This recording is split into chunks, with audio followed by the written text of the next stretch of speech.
Hello, and welcome to the Step Stories podcast. I'm your host, Robin Breuner, and today I'm interviewing someone who's spent a lifetime immersed in the research and experience of blended families.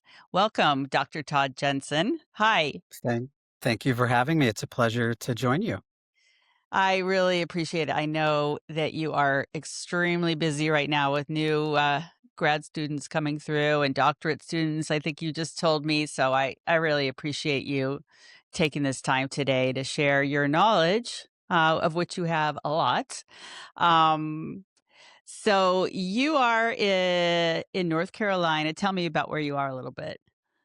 Yeah, I'm an assistant professor in the School of Education at the University of North Carolina at Chapel Hill. Okay. Is the weather calmed down at all there? It's just been so crazy. We've finally settled into some decent weather. This last weekend was quite nice. It's been a nice change of pace here. Oh, good. I know. It's either feast or famine and around here. I'm in north of San Francisco, and the weather's just been nuts. Well, Todd, Dr. Jensen is the Gary Struck Faculty Scholar and Assistant Professor, as he said, at the University of North Carolina at Chapel Hill. And you are also the Assistant Professor of Human Development and Family Science and the Director of the Thriving Through Family Transitions Research Lab in the School of Education. Does that sound right? That sounds exactly right. Okay. Well, tell me a little bit about that. How long have you been teaching? How is it being a professor in that field? Just curious. Yeah, so I've been in a professor role here at UNC for I think this is my ninth year. I was in the School of Social Work for several years. Was teaching in the Masters of Social Work program. I was teaching in the PhD program there. Mhm. And I transitioned here to the School of Education a couple of years ago. And I teach primarily in the Human Development and Family Science program. Right now, I mostly teach a course on adolescent and adult development Mhm. and having a great time, staying busy with research, having a great time in the classroom with the students, and life's good. That sounds good. Do you have a family yourself? Yes, yeah, I am married and I have a soon to be 5-year-old boy Oh. who keeps us very busy. He's a very joyful, full of life character, and he's a lot of fun right now, but he definitely keeps us busy. Yeah, 5-year-old boy. That is true, and that's just gonna continue, as I know from experience. I bet. I bet. Yeah, but it's well worth it. So, well, your research has also it's been featured, I know, in so many places. You have a lot of accolades, but I know it's been in big places like The Atlantic, The New York Times, the BBC, and, the Child Trends News Service. And we're going to put a link in the show notes because you have so many different accolades that I can't read them all here, but we will have them in our show notes so that at least our listeners can go and see more. Um, but I asked you to be on the podcast today because your research and message and the things you've learned are so important to understanding the definitely complex dynamics of blended families. And that's what we're about here on this podcast. So, one of the things I know you study is youth development and well-being in the context of family structural transitions, when parents enter or exit the family. And I'd love to know a little bit more about that and, how that relates to navigating these complexities. Yeah. For as long as I can remember, I've been very thoughtful about the experiences that young people have when the structure of their families change. And I think a part of why that has interested me for so long is because these are changes that are happening that aren't being done at the request or choice of those young people. Mm. They're kind of sitting in the front row to these changes as they're happening. And by the way, adults aren't always seeking out these transitions either. Um, but young people are along for the ride. And I just wanted to be very thoughtful about how can we leverage these moments as critical opportunities to promote the development and well-being of these young people, especially as new parental figures enter into children's primary residence. How can we structure those new relationships in a way that is promotive of well-being for everyone involved, and certainly promotive of family functioning and other positive outcomes that we might want to promote? And so, in thinking about, well, what might promote the well-being and development of young people, it's my focus has certainly been on relationships, maintaining strong relationships with resident and non-resident parents, having healthy relationships between all of the caregivers who are involved in providing care for these young people, and then that new step-parent-child relationship. How can you really foster a positive, mutually satisfying relationship there? Because if we can, there's really compelling evidence that that does indeed promote well-being across a host of outcomes for young people: behavioral outcomes, psychological outcomes, even physical health can be promoted when the step-parent-child relationship is high quality. Mhm. Definitely. And one of the other things I know, that you also put into this context are social parents. I'm just curious, what are social parents? Yeah, sometimes you'll see different language used to describe some of the relationships that I talk about in my work. I would say a social parent is a bit broader of a term than step parent. Mm. You might see someone operating as a social parent to a young person, and that could be someone who's not biologically connected to that child, but they might not be in a committed relationship with that child's parent. That would be a potential social parent. However, if someone comes in and is indeed partnered with the child's parent, I would call that a step parent, to be more Yeah, precise. yeah. Mhm. Do you consider, someone a step parent if they are in a long-term relationship, but they're actually not married? I'm just sort of curious, in research, is that still viewed as basically a step parent? I would say in 2026, it certainly should be, Yeah. and that's how I would view it, and I've seen the research really come around to that line of thought. Yes. Yeah, I know quite a few people actually that are in those situations, and it always seems a little bit like, I'm not their step parent because 'cause we're not married, but basically they are their step parent because they've been a parent for them for years and involved, so it's always a little bit funky how you talk about it. Well, and that brings up an important point is, it's often helpful to go to these families and say, "Well, what do you wanna call yourselves? Mm. What do you wanna call this position in this relationship?" And at the end of the day, that's probably gonna matter quite a bit.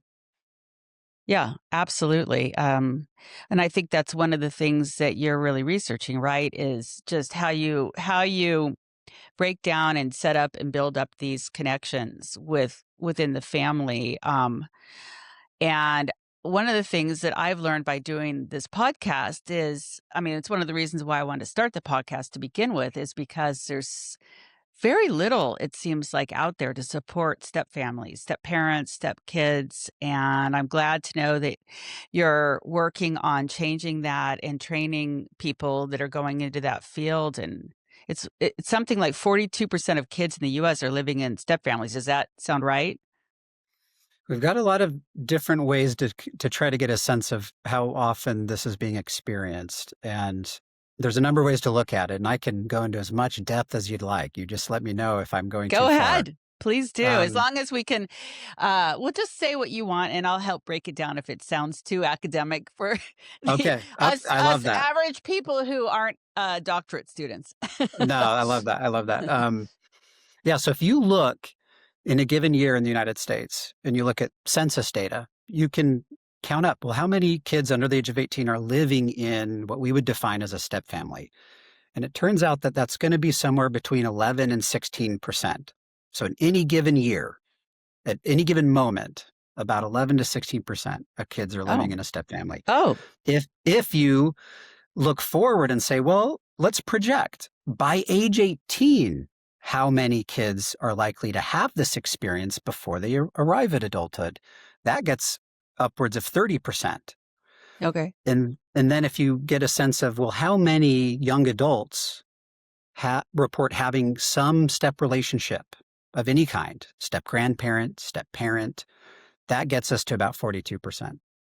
Does that also count being a step parent, or that's only having a step person above them, I suppose? Oh, that's a good question. I would say that probably includes respondents who are step parents, because then they would say, yeah, I have a step relationship. I have a stepchild.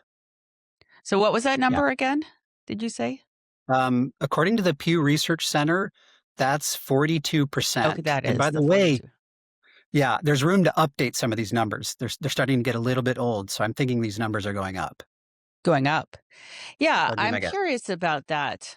There's so many different things floating around about whether there's more people are marrying more or less, the divorce rates. It seems like the millennial and Gen Z generations are a little bit different with marriage than maybe the Gen Xers or baby boomers. And I don't know. That's not really step families, but I'm just curious. Do you know much about that?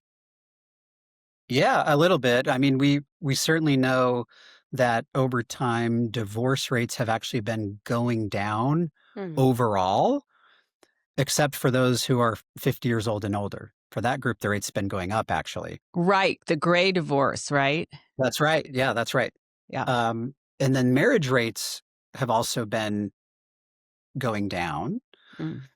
But if you do polls with folks across the country, they still say they value marriage, they prioritize it, they aspire to it. But just given the kind of the landscape of our economy and other considerations, folks tend to delay it until they're financially secure. And so Hmm. a lot goes into it. But yes, marriage rates have been changing, divorce rates have been changing, but they're I would say both marriage and divorce are still pretty static fixtures of our the landscape of family life in our country. Curious, do you know much about that rate internationally, maybe, or do you just focus on the United States? I do focus a lot on the US. What I can say from a global perspective is it is highly variable Mm. from region to region, country to country, culture to culture. Right. These statistics vary widely. Mm. Okay, that makes a lot of sense. So, I'm curious how you ended up choosing this field. I think you told me you yourself came from a step family. What led you Mhm. to this? Yeah, it's a great question. I love reflecting on this. And I'm an open book on this front for Mhm. sure. So I think starting at a fairly young age, I felt I was quite aware of my own thoughts and feelings and was kind of I could often almost overanalyze things that were happening around me, including relationships I was in. And I was so intrigued by, how we develop as human beings and how these relationships we have work and how Mm, those unfold over time. So I had this kind of natural curiosity about the social sciences and the behavioral sciences and human development, just as kind of the initial ingredients. And then, yeah, having experiences in my own childhood, my parents divorced when I was about 12 or 13. And then me and three older brothers stayed living with my dad, who remarried quite quickly. And so into our house came a new stepmother. She had a son who was 2 or 3 years younger than me. So I had a new younger stepbrother. And so I spent essentially all of my teenage years living in a step family. And there were moments that I wondered about. There were ways things were done that I don't know went as good as they could have, to put it gently. And that certainly sparked some curiosity about, well, mhm, wait, how could these transitions go?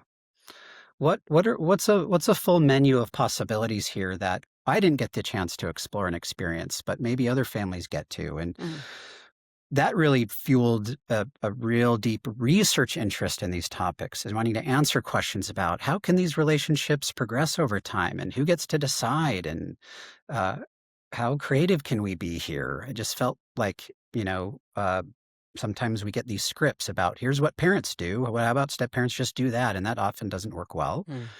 as we've seen in the research. And yeah, so that personal experience certainly stirred lots of curiosity for me and has really fueled a lot of the research I do and has kept me quite passionate about it over time. I think I completely relate to that because, that's around the exact same age I was when I had a stepmother enter my life and a younger stepbrother, and, so I completely get it, and it's a really tough time as an adolescent to make that transition, and did your mother remarry also?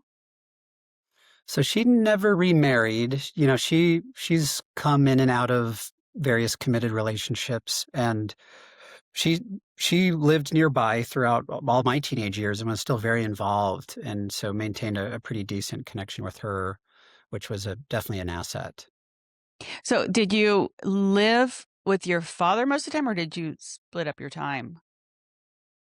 So I lived in my father's house 100% of the time. Oh, Um, but no, there were times I would go stay at my mom's house every now and then, though. mm. And she was very close by, so it didn't really feel like I was living apart from her, as she still lived in the same city, and we still talked a lot. Oh, well, that's good. That's a positive. Mhm.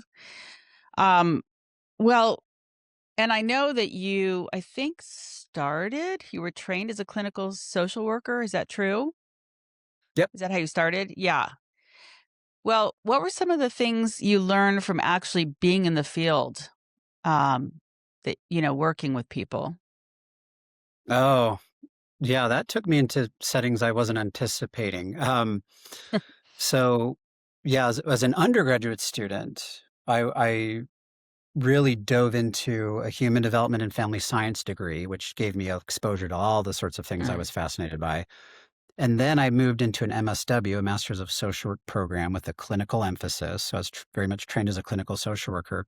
And we had internship hours we had to get as part of our curriculum. right. And so it was something like, I think, 1,200 hours. Um, and that got me into work that, again, I wasn't expecting. I was expecting to be able to work with children, youth, families, and the programs do is the best job they can trying to pair students up with these different clinical placements. But I actually spent time as a mental health therapist intern at a state prison. Interesting. And yeah, and my second placement was engaging in individual and group therapy with individuals who had committed a sex offense and who were court ordered for treatment. Okay. So that got me into some heavy content for Mhm. sure, Uh-huh. but really helped me hone my clinical skills. And I actually anticipated going right into a career in clinical social work, but I had fallen in love with the research process as a student along the way, and that actually propelled me to go on to get the PhD and then go on to be an academic researcher. So I didn't have the big stint as a practitioner I was originally expecting. I Oh, just had a interesting. brief stop. Yeah. Okay. Where were you? Just curious, regionally. What area? I was in the state of Utah.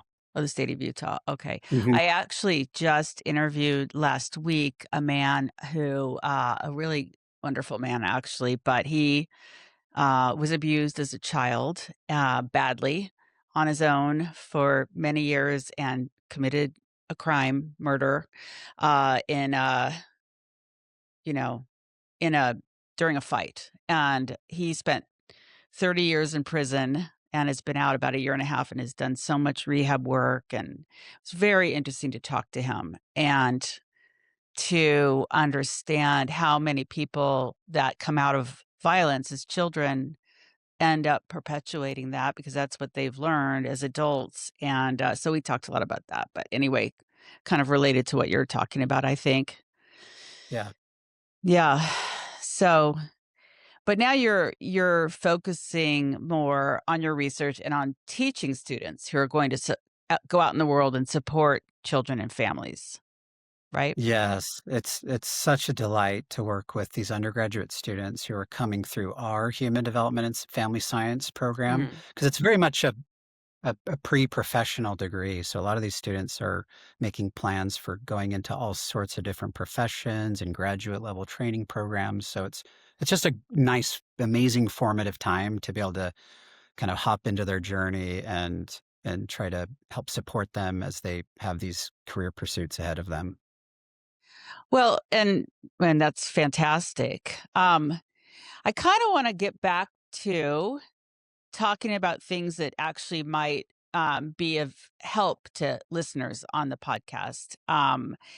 And so I guess I'd love to talk a little bit more about how parents and step parents and the people who support them can learn more about, making these connections with, as you call them, the family structural transitions. Like what can we talk about that could be helpful?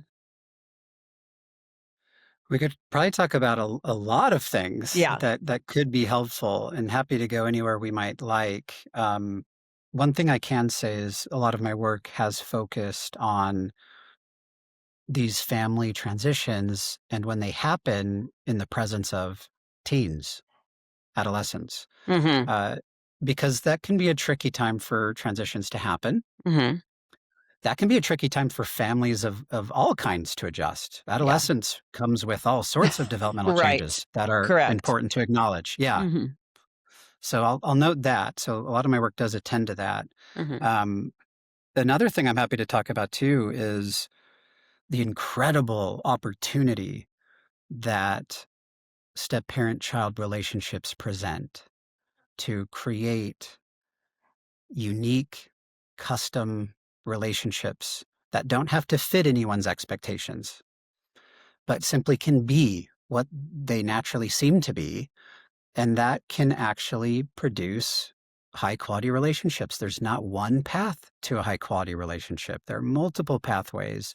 And that's something my research looks at quite a bit is what are those pathways? How, Mhm. how can that happen? What can this look like for my family?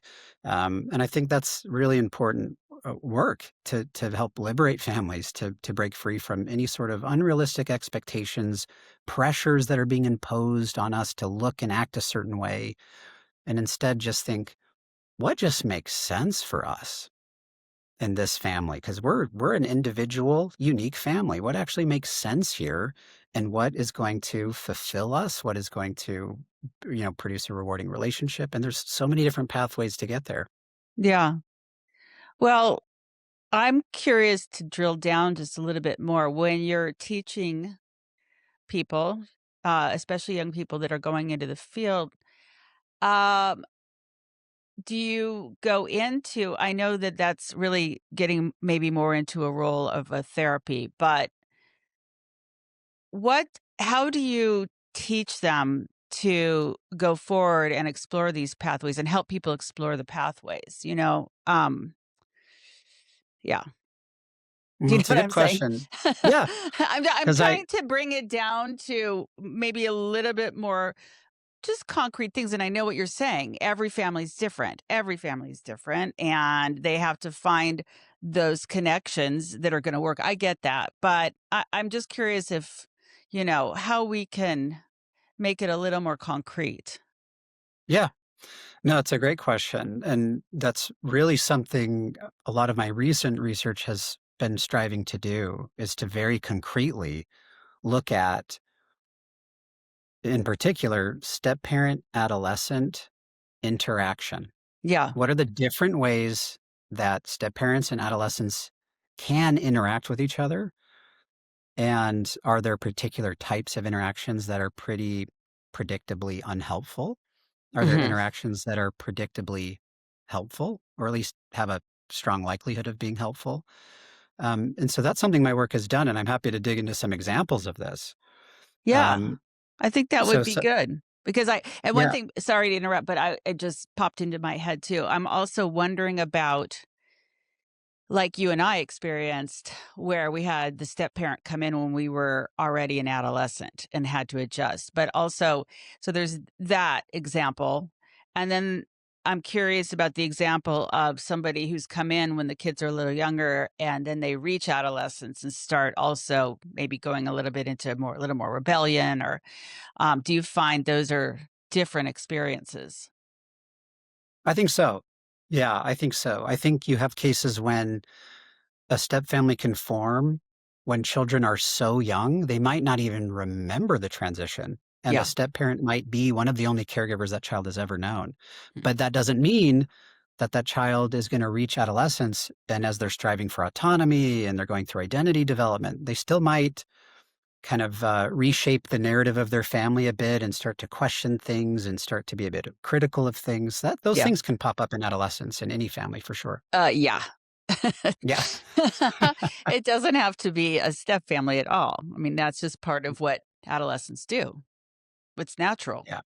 Yeah. It can be. Yeah, versus when a step family forms when children all have arrived in adolescence already.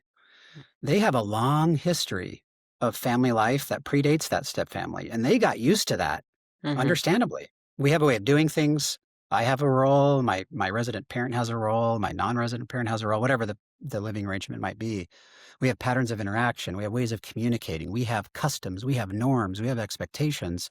So then when that shifts, when a step family forms, that becomes a a big history that gets kind of halted, and then there's this kind of trajectory shift that warrants adjustment, and that can be a harder adjustment than if that were to have occurred much earlier on in that child's life. So there's definitely key differences there. So what happens though for a step parent who comes in and they also want to bring in their background? I mean, they're also coming from somewhere, especially somebody who's like in your situation and mine too, where they're coming in and they're bringing their own child in. That's where I think it gets tricky blending things. As you're saying, the existing kids are like, well, we have all this, we've been doing it this way. But the new parent and kid are like, well, we've been doing it this way. So research wise and connectivity wise, what do you think about that?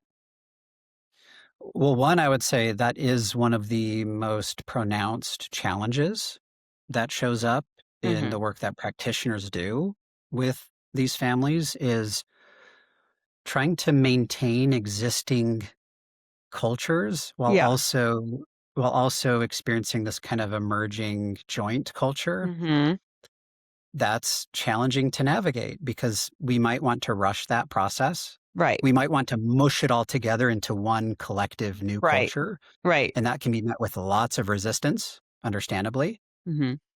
So, very slow moving helps. Pumping the brakes. Because even in the best case scenarios, arriving at a sense of new normal, can take years, and that's hard to hear, and I Right. understand that that can be hard to hear because we want harmony today. We want this collective new family today. Well, some might want that, others might not, and that's part of the challenge, is giving the time and space for natural relationships to emerge on the timetables that they simply will. It's not something that can really be forced. And so being patient, being flexible are superpowers here. And I know this is easier said than done. Mhm. Uh, we can have a lot of anxieties about things moving too slowly, and it can come with frustration and missteps and heartache. But if we can recalibrate those expectations, at least that can help us get a sense of, oh, what we're experiencing is incredibly normal. These things just take time, and it's okay that it's taking time for us. And we can hold on to some of the cultural elements of our past family life, take some of those forward with us, and there might be room here for us to create a new culture together, but it will take time. Which is yes, it's hard to you want it to work right away and feel good about it. And I'm one last thing on this subject. I'm just curious, when you're teaching the students to go out there, how much of the responsibility is on the parent's shoulders, parent and step parent, to have the patience to make this work? And how much is sort of massaged with the kids, for them to take some responsibility? I'm not talking about little kids. I'm talking about teenagers, young adults, maybe adolescents. But do you think it's pretty much all on the parents? They just have to work it out and deal with the kids? I want to be thoughtful in my response. Okay.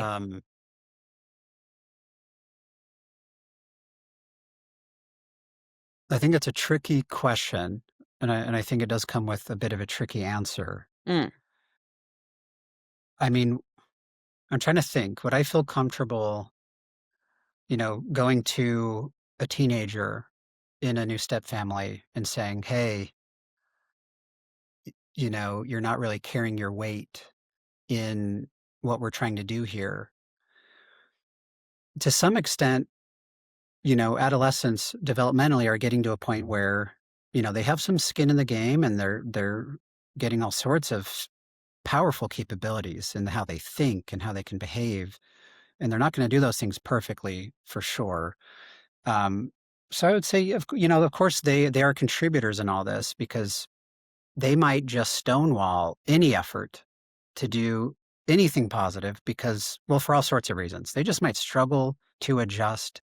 They might not have the words to say what they're feeling, and all they can do is stonewall and just say, I'm not going to contribute to any of what's happening. So I have a lot of empathy for that. yeah. Um, so I would say parents and step parents probably will need to shoulder quite a bit and be able to weather quite a bit, Mhm. um, because hopefully they're going to be a little bit more developmentally equipped to do so. Adolescents have a ways to go before they're Yeah. going to be really more capable of adjusting to things. And this shows up in my research too. By the time these young people get into young adulthood and they're reflecting back, they give credit to their caregivers in ways that might surprise their caregivers. They might Mm. say, "Wow, I really made that difficult." But I look back now and I appreciate what was happening and I see it differently now. And so they kind of sometimes just need more time to grow into those recognitions. And Yeah. so, yeah, it's a beautiful question what you asked. I think it's an important question and it's one I'm going to keep thinking about. Yeah. I mean that for me personally, my tendency is no, it's up to the parents. They're the adults. And but so I was curious what you thought about that. Um Yeah, I lean that way. I yeah. lean that way. Yeah. Well, I'm going to switch gears for a second because I know another thing that you focus on is military families, and there's a lot of stress and strain and demands on those families. And so I'm just, we won't spend a long time on it, but I know I have people listening who are in military families. And for me, I have a personal interest because when I was first married, my husband was a Navy pilot in Virginia Beach. So I was right down there on the North Carolina border. And I saw it firsthand. I saw the spouses and husbands and wives that are gone for months at a time and doing dangerous jobs, and the spouse is left behind, have to take care of everything, including raising the children. And I know that I know there are divorces. I know there are, it's tough. So I'm just curious a little bit about what you do in that area. Yeah, well, you're speaking to something that is really important. There are distinct features of military life. There's a distinct set of demands that those families can experience, and one of which can be deployments, and the family has to reconfigure itself and adjust in the absence of that family member. And then once they get into this kind of new equilibrium, that individual comes right back in, Yeah. and that reintegration process can be Mm, stressful to mm. kind of reshift and rebalance. So sometimes people might assume, oh, once that reintegration happens, everything kind of gets smoothed out again. But actually, no, that can still be a stressor for some families. That's definitely true. Yeah. And do you, uh, is there anything different that you relate to with military families that's related to the step family thing, or is it just kind of a separate area? I see some meaningful overlap for sure. I mean, because even what we just talked about, that's kind of a family structural transition, Right. right? A individual kind of exiting the family system temporarily and then making their way back, and that involves readjustment. So I see the overlaps there for sure. And there's a good share of military connected families that are step families. Mm. So they have some of the step family related experiences that are mapped onto some of the military related experiences, Mhm. which can be really interesting. I bet it is. Well, I'm first of all, I would love for you to tell the readers some places they might go, some resources they might go to get help with this or to learn more about this? And just curious too if you have anything else you could share that would be helpful for people listening. Oh, I certainly would love to do that. A few resources come to mind. So there is a fantastic book by Patricia Papernow. And she's a wonderful human being, highly experienced practitioner, has been working with step families for decades. And she has this wonderful book. It was published in 2013, Surviving and Thriving in Step Family Relationships. I'm going to forget the title, but she's currently working on getting her second edition published. So that's going to be a great update as well. That's a great resource. I have her books, both those books, or the first book and an earlier book she wrote, sitting right here because I am interviewing her tomorrow, as a matter of fact. So Wonderful. she will be on our Wonderful. show. Yeah. I know the two of you are working on a paper together too. Yes, she's a wonderful friend and colleague, and then there's another great book that just came out in 2025. This one's by Lawrence Ganong, Marilyn Coleman, and Caroline Sanner, and I think the title is like "What Works in Step Families," and they take over 260 studies that have research findings that are actionable. They're things you can do, Mm, things you can implement, and they have an entire book that outlines all those findings across different areas of the family. Like, here's things that work well in the step parent child relationship. Here's things that work well in the couple relationship. And it's a that's wonderful great. resource. Excellent. Great. Thank you. Those are excellent to know. Um, and we'll put those in our show notes too, by the way, links to those books. So, well, what's next for you besides getting off this podcast and having a horde of doctorate students coming through? Oh, doing as much research as I can. So I'm staying very active in my step family focused research. I try to post insights about my work on my Instagram account. That might be worth noting. Because sometimes the research we do can get stuck behind paywalls, and it's really important that we get the best available evidence that we're generating out into the hands of people who can actually use it. That's the Right. families themselves. That's helping professionals. So I try to be very active on platforms like Instagram and LinkedIn to and just to be there if people have questions, if they want me to talk about something. I'm very active, very responsive there. I noticed you have great videos on Instagram, just with little tidbits of advice and information that you're putting out pretty regularly. So we'll definitely have your link for that. And last thing, I did ask you for some suggestions, and I kind of skipped to only the book. You skipped to the books, but is there anything else you'd like to say before we end this that you might suggest to families listening? Absolutely. I would say for anyone who's listening, all of you who are trying to learn, trying to figure things out, thank you. You like that alone is incredibly powerful. That you care enough Hmm. to learn more. Like, are there different ways I can approach these relationships? Is there something I can learn about how to foster positive connections with others in my family? That is so powerful, and I just so admire that, and just want to thank all listeners who are kind of in this pursuit of understanding and knowledge.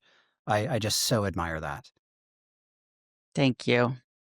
And thank you for all the work you're doing to put out into the world to help on this subject because it is so needed. And I really appreciate you being here. Thank you so much.